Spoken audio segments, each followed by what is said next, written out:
You already know the biggest animals: T-Rex, blue whale, Megalodon, the usual cast of suspects that show up in every documentary and every museum exhibit. But here's the thing. Earth has been around for 4.5 billion years. And the creatures that dominated this planet for most of that time, most of them never get a spotlight.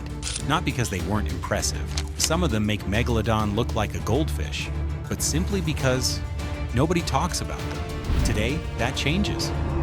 So let's open with something that I genuinely believe, if it were still alive today, would have its own dedicated warning system in every country on the planet.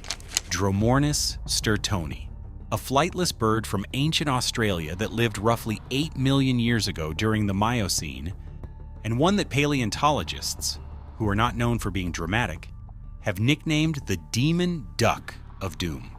And if ever a nickname did the heavy lifting in setting expectations, it is that one. Because this was not a large bird in the way an ostrich is a large bird. This was a large bird in the way that a pickup truck is a large vehicle. A creature that stood approximately 3 meters tall, that's nearly 10 feet, and weighed somewhere around 650 kilograms, which is over 1,400 pounds. That makes it the heaviest bird ever discovered in the fossil record, and it wasn't even close. For comparison, an ostrich, currently the largest living bird on Earth, tops out at around 160 kilograms. Dromornis was 4 times heavier. And it's not just the size that would have made this thing so unnerving, it's the skull.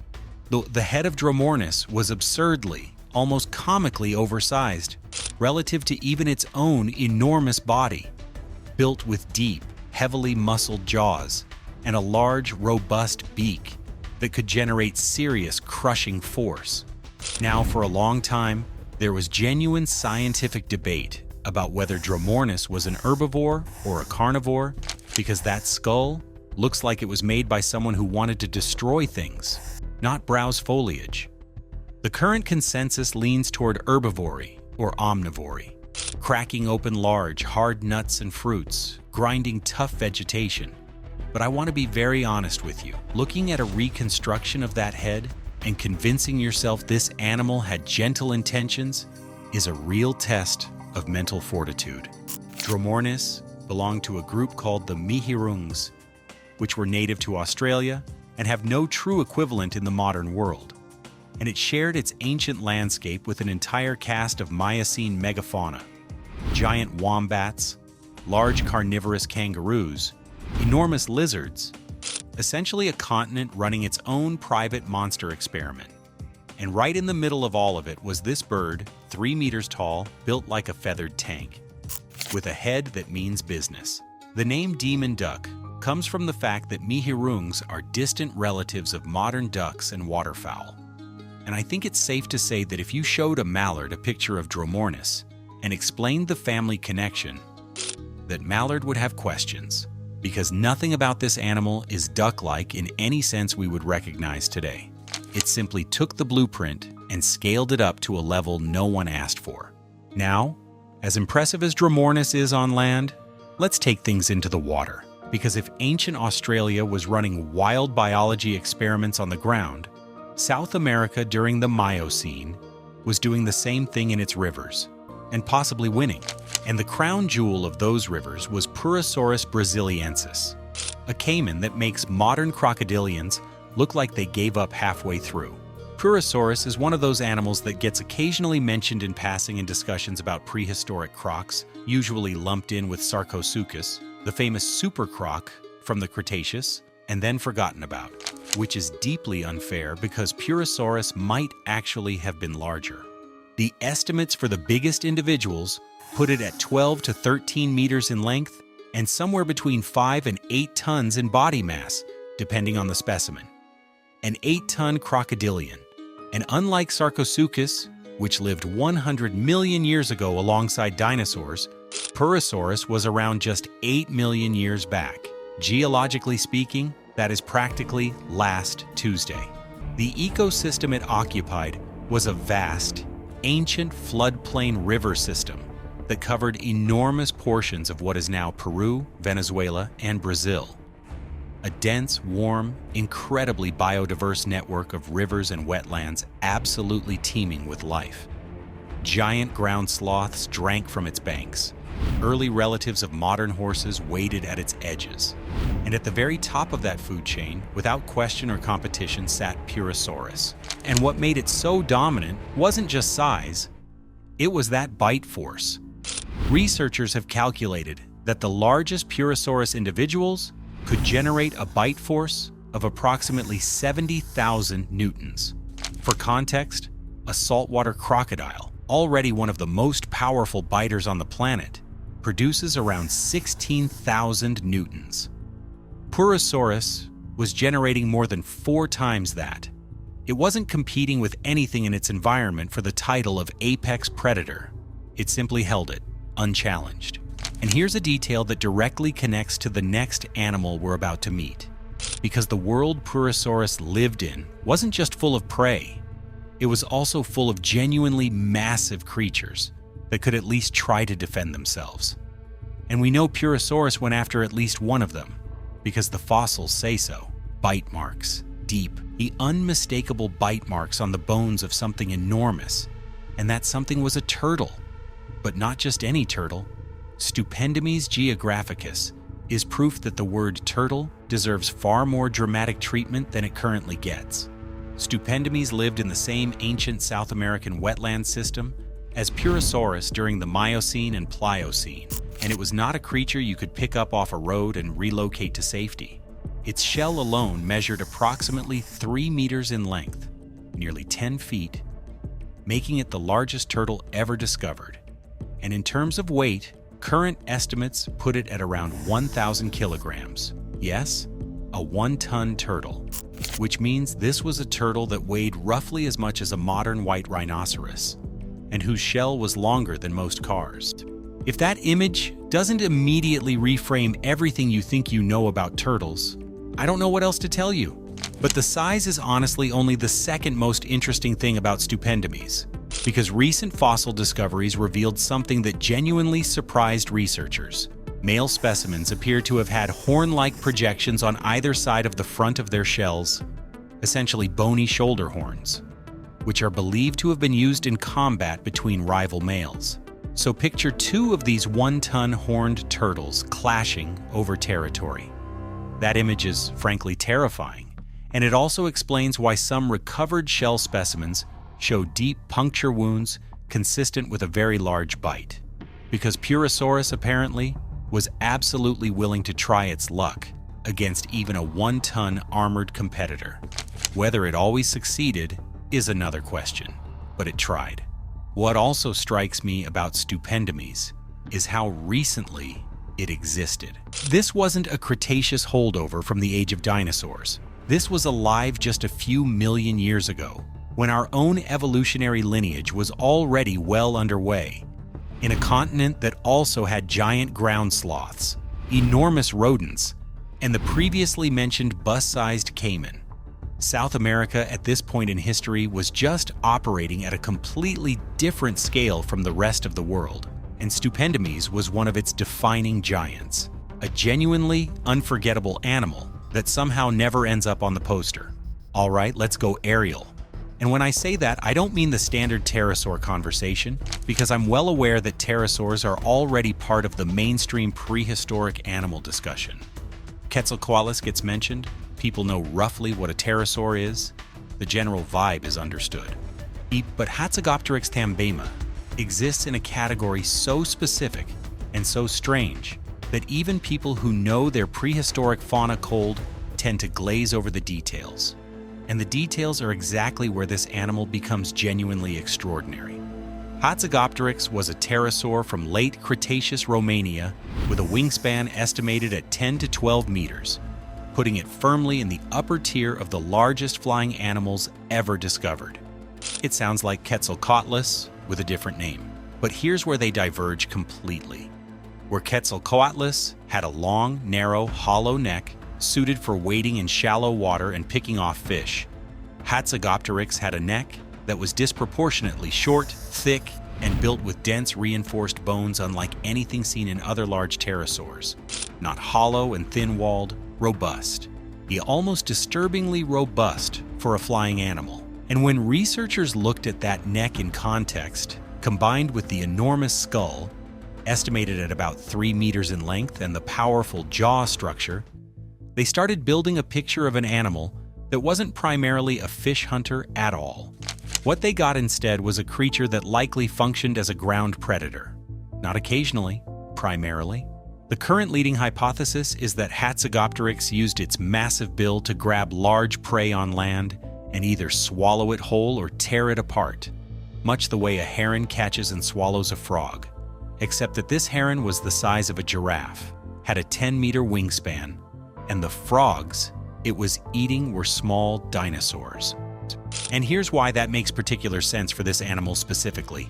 Hatzegopteryx lived on what was then Hatzeg Island, an isolated landmass in the ancient Tethys Sea during the Cretaceous. Because of its isolation, the island followed a pattern called insular dwarfism, where large animals evolve smaller over generations due to limited resources, meaning the dinosaurs on the island were smaller than their continental relatives. There were no large terrestrial predators, and the evidence increasingly points to Hatzegopteryx filling that ecological niche itself, the island's apex predator, operating both in the air and on the ground. A giraffe-sized flying creature that doubled as the local top predator, hunting island dwarf dinosaurs by day. And yet somehow, Quetzalcoatlus gets the movie posters and Hatzegopteryx barely gets a Wikipedia footnote. Now at this point in the video, I want to take a step back in time, way back to a period before birds, before pterosaurs, before even the first dinosaurs put in an appearance, because the deep Paleozoic era was doing things with arthropods that frankly shouldn't have been allowed, and the best example of that is Jaekelopterus rhenanii, a sea scorpion, an enormous sea scorpion. Jaekelopterus lived during the Devonian period, approximately 390 million years ago, and it currently holds the record as the largest arthropod ever discovered, a title it earns with a body length estimated at 2.5 meters or over 8 feet. We know this because in 2007, a fossilized claw was unearthed in Germany that measured approximately 46 centimeters on its own. And from that single piece, researchers extrapolated the full body size. And when they ran the numbers, the paleontology community genuinely had a moment, because this wasn't just slightly bigger than other eurypterids, it was dramatically, categorically larger. And it pushed the upper boundary of arthropod size into territory no one had seriously expected. Now, eurypterids, the broader group Jaekelopterus belongs to, are sometimes loosely called sea scorpions. And while not all of them lived exclusively in the sea, and not all of them were closely related to modern scorpions, the name does a decent job of conveying the general shape: a long, segmented body, large claws or chelicerae at the front, a tapering tail end, and a set of paddle-like appendages for moving through water. Jaekelopterus took that body plan and just scaled it up to something genuinely alarming. With those half-meter chelicerae built specifically for grabbing and pinning down prey. And the likely menu wasn't small. Large armored fish, other arthropods, anything it could run down and subdue in the warm Devonian waters it called home.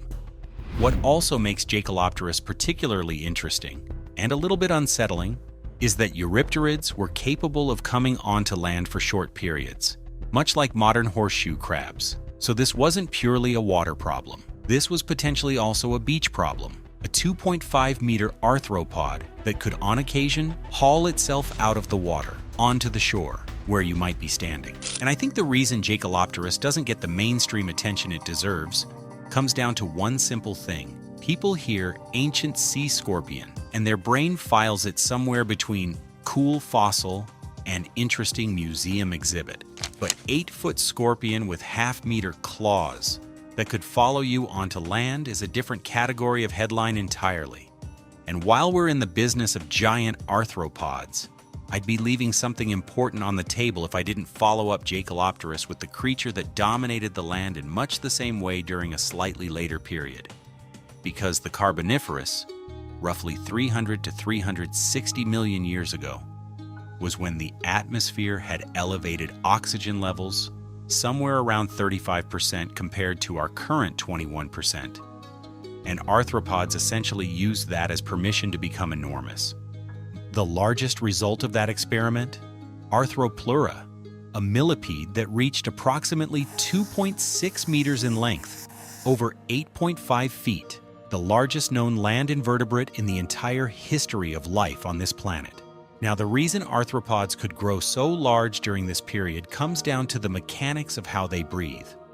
Unlike mammals or reptiles, arthropods take in oxygen through spiracles, small openings distributed along their body segments, rather than lungs, which means the more oxygen available in the surrounding air, the larger the body that system can effectively sustain.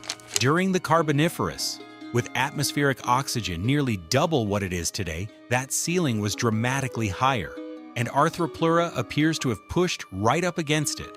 We know Arthropleura existed not only from body fossils, but from something even more viscerally real: trackways.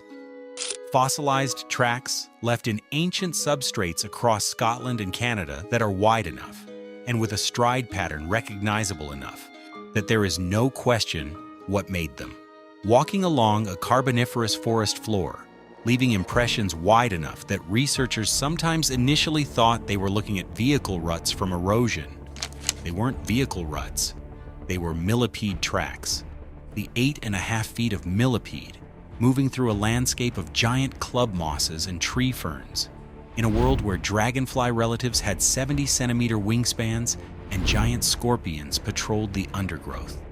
And despite all of that, despite looking like something designed specifically to cause panic, current evidence suggests Arthropleura was most likely an herbivore, or at least an omnivore eating decomposing plant matter.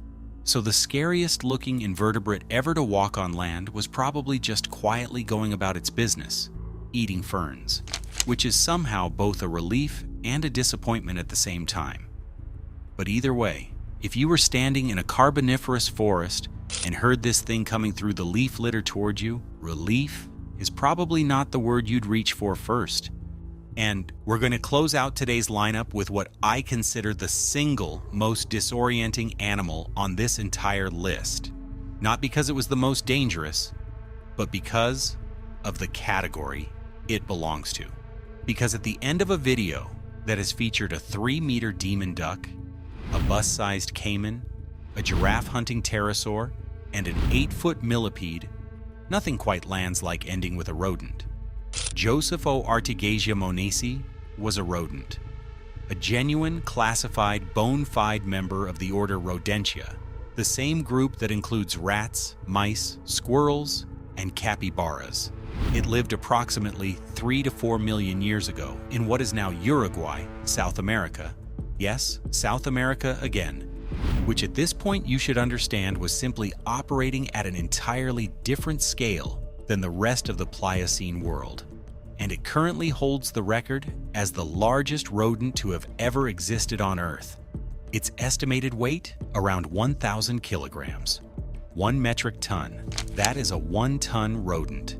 Now, I say 1 ton, and I want to make sure the comparison lands correctly, because it's easy to hear a large number and just nod along without it truly registering. So let's do this properly. The capybara is the largest rodent alive today.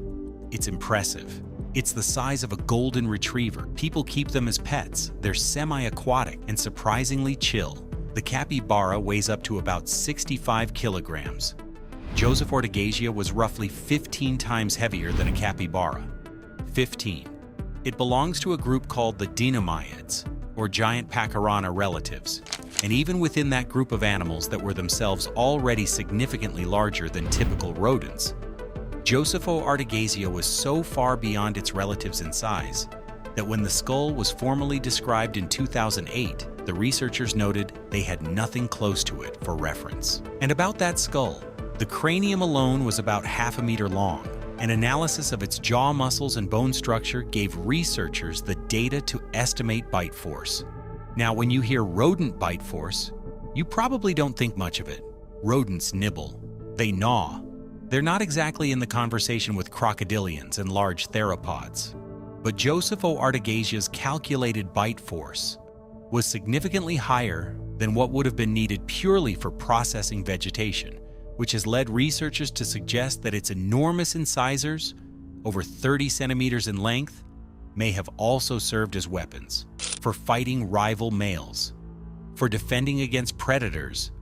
Essentially, this animal had tusks, a 1-ton rodent with 30-centimeter tusk-like teeth, built like a barrel, living on a continent that already had giant sloths and enormous caimans and probably did not lack for drama. And I think the reason Josephoartigasia sits at the bottom of nearly every list of famous prehistoric animals is exactly what makes it so compelling. The word rodent just doesn't carry cinematic weight. It doesn't trigger the instinctive awe that apex predator or sea monster does. But strip the label away and look at the actual animal, a 1-ton creature with enormous tusks, a skull the size of a suitcase, and a body built to survive on a continent full of giants. And what you're looking at is genuinely one of the most extraordinary mammals ever to walk the earth. It just happened to be, technically, taxonomically, a very large rodent. And that, I think, is what ties all of these animals together. Not their size, though obviously the size is doing a lot of the work here, but the fact that every single one of them has been overshadowed, because the conversation around prehistoric giants has a short list of favorites, and everything outside that list gets filed away as a footnote. If this video was worth your time, subscribe to the channel, and thanks for watching.